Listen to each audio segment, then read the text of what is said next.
Hello and welcome to the show. Now last week I did a video on the top 10 lost cars of the Forza Motorsport series. A list that was very tough to come up with. I spent a long time deliberating over the cars to put on that, and yeah, quite a lot of cars. There was a rather large shortlist, and people seem to enjoy the video. Some people were asking for sort of like the shortlist cars, so on. So I thought I'd do another video taking a look at the cars that didn't quite make it on to the list. Starting with the Spiker, the C8. I love this car because of the crazy looks. First of all, it comes with the perfect colour scheme as well. The orange and black. I think it's a fantastic looking car. It looks very different to pretty much every other sports car out there. The interior is incredible as well. It's a phenomenal interior in the car, and it's a good, fun car to drive. Plenty of power in this one. Relatively lightweight. I mean, it's a nice, lively car to go race with. The visibility from inside is shocking. You're not going to see very much if you are going racing with the Spiker, but yeah, it's a very cool looking car and a pretty damn good driving car as well. Now, there were a number of sort of pre-modified cars in previous Forzas. I chose not to include any of them, mostly because the pre-modified cars, you could build a car to be, roughly the same specs as these vehicles and so on, so I chose not to include them. There were a couple worthy of note, though. The AWE tuning Audi S4, one of my personal favourites. Crazy race car, this one. Make a seriously quick version of this. I think it had an S-Class 1 come Forza 2 type. Very quick accelerated car. A little bit on the difficult side to drive. Mine was never the easiest car to get around a track. And the Lingenfelter Corvette. This was another one of my personal favourites.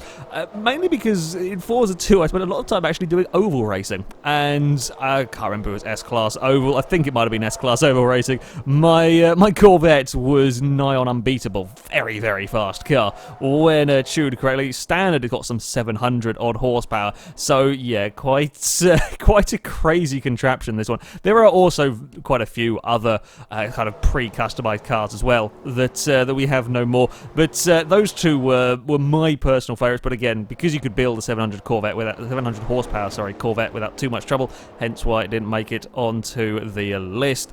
Up next, these are in no particular order, the Ascari KS1 from Forza 4. Ascari, I'm not sure why the Ascaris haven't appeared on too many games. The A10 is a phenomenal car. The only game I can think that it's on is Test Drive Unlimited 2. It's a fantastic car. This KZ1's slightly slower, I believe, than the A10, but still a very competent race car. This one, it's still a good vehicle to go driving with. It's just lost out to the likes of the Sesto Elemento. It's a quick car. Don't get me wrong, it is a quick car, and it is a shame that we don't see Ascari more. I don't know whether they don't like particularly licensing their cars or what it is anymore. Because yeah, the cars are pretty damn impressive. A good fun car to drive. This one. Yeah, it's a shame that we don't see more of these around in any games, really. To Aston Martin next, with the Vantage V600. A car... I like Aston Martin. Everybody likes the look of Aston Martins, but I will be honest, most of them these days all kind of look the same. From the DB7 onwards, they're all pretty much identical. This, I think, is my favourite looking of all the Aston Martins, which, I will be honest, is a slightly odd thing to say. I think it's a fantastic looking car. It's just a little bit different. It's a little bit beefier as well. 600 horsepower engine in this thing. It can certainly shift. It is a bit on the heavy side. It's really quite, I think it's over 4,000 pounds. It's quite a lot of weight to move about, but yeah, a huge amount of power. Had some very good versus community cars. From this one, it's I like driving this Aston Martin. And as I said, I think it's a fantastic looking, slightly different, slightly more beefy looking Aston Martin, and it's a great car to drive. But it is slightly on the heavy side. On to the lesser known vehicles, the Devon GTX. There are a few of these on a Forza 4. There was a Bertoni as well. There's another one as well. I can never pronounce the name of the other one. Some of these sort of bizarre, weird almost supercars. GTX being my favourite of the lot of them.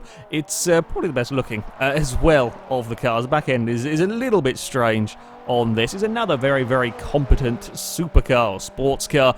Plenty of speed, plenty of acceleration. The handling on these is often what let them down. Tended to be a little bit on the slightly scary side, and yeah, didn't really include them on the main list. They're just perhaps they're not as well known, and there was nothing particularly spectacular about this car over anything else. A good vehicle, a solid vehicle. I mean, you're travelling plenty of speed around that final corner there at Road Atlanta. There was certainly, you know, it was a very, very good, very competent car, but nothing quite as outstanding as some of the other vehicles. Now next, the Ford Fusion, or the equivalent stock cars. It seems like a strange thing not to have any of these in Forza 6, seeing as that we now have, you know, Daytona. Yeah, I'm guessing there is probably some licensing thing about having proper NASCARs in the game, but Forza 4, they got around it with kind of these basic stock cars, essentially, and it does seem slightly peculiar that we no longer have that option now that we have got oval tracks back in the game. Again, the reason why this didn't make it on to the list is as cool as the NASCARs are and so on. The NASCAR engine is in Forza 6. You can still build cars and you can still go oval racing with cars that are similarly built, so hence why the other NASCARs weren't included. But yeah, a little bit shame that we didn't have sort of the proper custom-built, purpose-built cars for the ovals, having an oval track. Maybe we'll see them back in a future DLC, who knows. But yeah, because you could build alternatives is why the Ford lost out. The Gumpert Apollo, again from Forza 4, another very, very fast track car, this one. Lost out on going in the top 10 list. This was one of the tougher choices, actually. It was a very tough choice with the Gumpert. The Gumpert is an incredible car. Never been my favourite to drive, though. I've never been a huge fan. Like, I appreciate the speed of the Gumpert. It's a very, very fast car. But the driving style, the handling style of the car has never really suited me as much as the likes of the Mosler, as much as the likes of the Lamborghini, and so on. So that's why it lost out slightly to them cars. Yeah, I think it's a slightly higher PI on the Gumpert than the Mosler, but I much, much prefer. The Mosler is just that little bit better composed. I think that bit easier to drive quickly than the Gumpert. But having said that, you know, the Gumpert is still a very, very fast car. Huge amounts of downforce on this vehicle. Slightly peculiar looking car, but incredibly efficient. Up next, the Joss, the JT1, the Australian supercar that, yeah, I think is a much better looking car than the Gumpert, maybe not quite as fast as the Apollo. I do like the Joss as well. This is another interesting car, another slightly out of the ordinary. There are plenty of out of the ordinary cars on Forza 4. This one here being one of the more interesting, very, very light car, very powerful as well. I think it's some 500 horsepower, weighed only a little bit over 2,000 pounds. So yeah, serious quick car. Again, slightly losing out to the likes of the Mosler and the other Lamborghini. It's was just not quite as composed as them. It's just not quite as nice to drive as the pair of them. Still a solid car, and I think it is a fantastic looking vehicle as well. You could perhaps argue a little plain, does kind of resemble the Mosler, certainly from the front. I do like the exhausts at the back though, kind of stick up on the rear of the car. It's almost TVR style exhausts from the Joss. The Lincoln Continental, we had to have a bit of an obscure one in here. I was umming and ahhing about including this on the list quite considerably. It's, you know, it's not kind of the normal car that you think of when it comes to a racing game, but that doesn't mean you can't have a lot of fun with going racing them. Much like I said with the city cars, often some of the unusual vehicles, the unlikely vehicles, sometimes the slow vehicles, when you put them together, you can have a lot of fun. We did landship racing on Forza 4. We had, you know, the Lincoln Continental, the Cadillac Eldorado, them kind of cars. It was a lot of fun. They were huge, they took up most of the road, and they were never particularly fast or particularly good handling.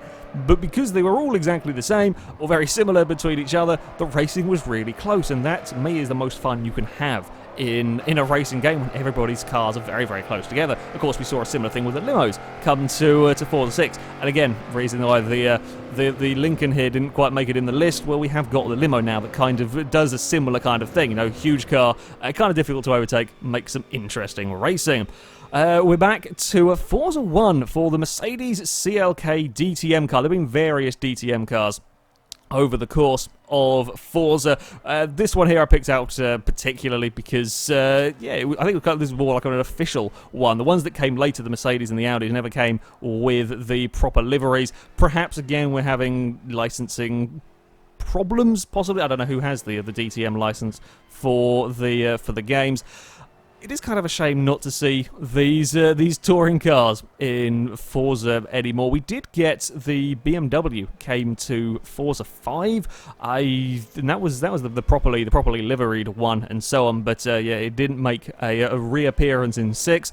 I personally tend not to race these kind of cars that much. The DTM cars are very, very near sort of GT cars, really. And I much prefer racing the British touring cars or the V8 supercars, but still they are very, very impressive, very, very fast vehicles. This was the big one, the Mercedes Saab C9, by far the hardest decision with this car. The C9 is a incredible racing car. And yeah, it was incredibly tough choice to leave this one out of the top 10. My reasoning behind it, I always much preferred the 787B. Both of the cars are fantastic, don't get me wrong. I did always prefer the 787B, even though both of them are incredible vehicles. We do still have the 787B, and there were just so many good cars to choose from that the Mercedes slightly slipped down. But yeah, this was a tough choice. Ridiculously fast, this car. Like all of the Group C cars, huge amounts of grip, huge amount of speed, doesn't weigh very much, gets stopped incredibly quickly, and will get around any track. Very, very fast. An incredible car. Certainly a shame not to have kind of the rivalry between this and the 787B, those sorts of era of cars. From the Mercedes to the Saab 99 Turbo. We have one of the fastest cars in all of Forza to, well, not exactly the fastest of cars, but again, it's another fun vehicle. It was another car that you could stick a few upgrades on and make a good, fun little vehicle to go racing with. Kind of a shame not to see Saab. I know Saab have sort of gone bust now, but certainly the cars, like the 99 Turbo, would be nice to have these one back, and you can modify them. They can make fairly competitive cars. And keeping with the Swedish theme, we go to the Volvo Tank, the 242 Turbo. Forgotten just how lively this car. This is a standard 242 Turbo. It is the liveliest of cars, despite having very little in the way of power, relatively little in the way of power. It wants to go sideways absolutely everywhere. It was incredible. I was chucking it around. Huge amounts of fun. Gotta love a good Swedish tank. Fantastic vehicle, this one. Huge amounts of fun. Yeah, as I said, by far the wiggliest of cars, but it's so effortlessly controllable because, let's face it, you're not exactly going massively fast. That, great fun vehicle. Again, another one, lots of fun to modify. Up next, and purely for that supercharger noise, the Celine S5S Raptor. One of the most distinctive of engine notes in this car, with by far the noisiest supercharger of all time. This is a Celine concept. Again, another very, very fast car to drive, a mid-ish, I think, S-Class. This one, plenty of power, plenty of speed, pretty damn good-looking vehicle as well for a concept car. It didn't make the top 10 list purely because I'm not a huge fan of the way it drives. It's just that little bit too oversteer, a little bit too unpredictable for my personal liking. So yeah, it's not the easiest of cars to drive fast, certainly. I mean, if you get it right, with all of these cars, if you get it right, it will be a very, very quick car. But it's just a little bit awkward to drive quickly. But that supercharger noise is really very, very impressive. Up next, the Seat Cupra GT Prototype, a very bizarre looking Seat race car. Similar story with this one as well. This one was a pretty close call, making it onto the main top 10 list purely because of the almost bizarre factor. A car that I only ever heard of in the Forza games, pretty much. I can't think of another game that I've seen it in. A very, very quick car, this one, but certainly not the easiest one to drive. And again, I didn't put it in the top 10 list because it's just not quite as nice to drive as some of the other cars that went on there. The back end tends to wiggle around a little bit too much. You compare this, let's say, to the Chrysler, the ME412, that the Chrysler was a much easier car to drive quickly. I know that's a slightly strange thing to say. This is pretty much a GT car, but the Chrysler was the better car to drive. This was, again, get things right. This can be a very, very fast car. It's an interesting looking one, something very, very different, but just lacks that little bit of controllability. The SSC Ultimate Aero, one of my favourites of the ridiculously fast speedrunning cars. Done various drag races on Forza 4 with this, and it humiliated the the Bugatti Veyrons, while the Super Sport and so on is technically the quicker car. They're so heavy, it takes such a long time for them to get up to their top speeds. This thing absolutely flies along. Reason why it didn't make it into the top 10, another fairly close call, but it's kind of got superseded by the Hennessy Venom. In all honesty, the Venom does everything the Ultimate Aero does, and is just that little bit better overall, really. The Venom is actually easier to drive as well than the SSC. It's quicker than the SSC. I mean, this thing can still hold its own. This is a seriously fast car, and surprisingly good to drive. Much prefer driving this to the Veyrons. Much easier car to drive. Again, it's so much lighter than the Bugattis. It makes it a much better handling car, much better stopping car as well. We've got the little tail fin sticking up when you go on the brakes. I think a fantastically strange way of doing it, but it works. It gets the car stopped and so on. Yeah, just slightly losing out to the likes of the Hennessy Venom, from one crazy vehicle to probably the craziest vehicle of them all to a feature on Forza Motorsport, the Suzuki SX4 Hillclimb Special. What a bizarre and crazy thing. These hill climb cars are absolutely bonkers, and this one is pretty much got a snowplow on the front, the almightiest of wings on the rear.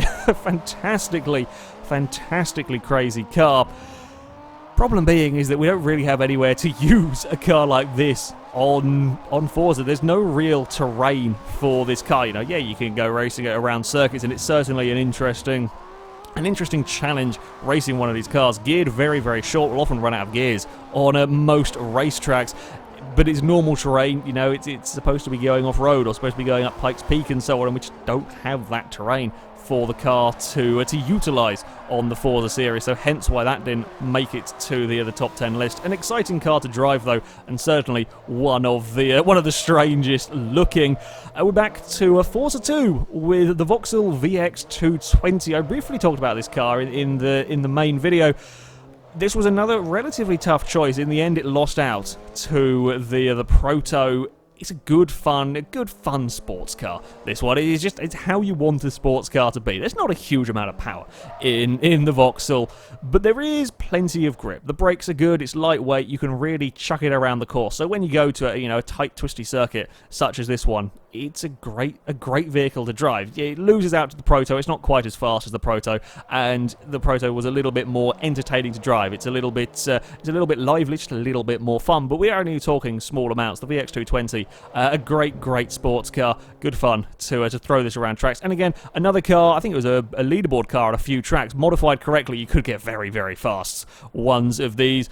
Perhaps not too surprising. You often see the likes of the Lotuses up there on the leaderboard, so you're not too surprising to see the VX220 was up there. Yeah, a good, solid sports car. You couldn't really go wrong with one of these as I get things a little bit sideways out of that corner. And finally, the Weissman GT MF5. I really did quite like the Weissman. This and the Morgan, kind of similar cars, slightly more obscure vehicles. I definitely preferred the Weissman to the Morgan Aero 8, though. It's another one of these, very solid, entertaining sports cars. Again, perhaps not the ultimate car suited to my driving style. This one it can be a little bit more difficult to drive. There's plenty of power. Again, we're talking 500 odd horsepower in this thing, and it's certainly not the prettiest of cars from the rear. It looks slightly bizarre. I think it's much better looking from the front. Yeah, another solid sports car. Unfortunately, there are many sports and supercars to choose from in the Forza universe, and again, it loses out perhaps to a couple of them. But yeah, a nice car and a decent car as well to get some upgrades on. But in the end, there's just so many of them that it would struggle to be sort of extra special. But there we go. That was some of the cars that made the shortlist. There are many good cars that have featured across the years in Forza that sadly haven't quite made it. But then there are many good cars in Forza 6 that haven't been before in games. So yeah, that was the list. It was a super tough choice trying to narrow also all 30 of these down to just that top 10. It was that took some doing, but in the end, pretty happy with the top 10. Still though, there are many great cars that have been featured on here. Anyway, that is it for this video, guys. Thank you very much for watching, and until next time, goodbye.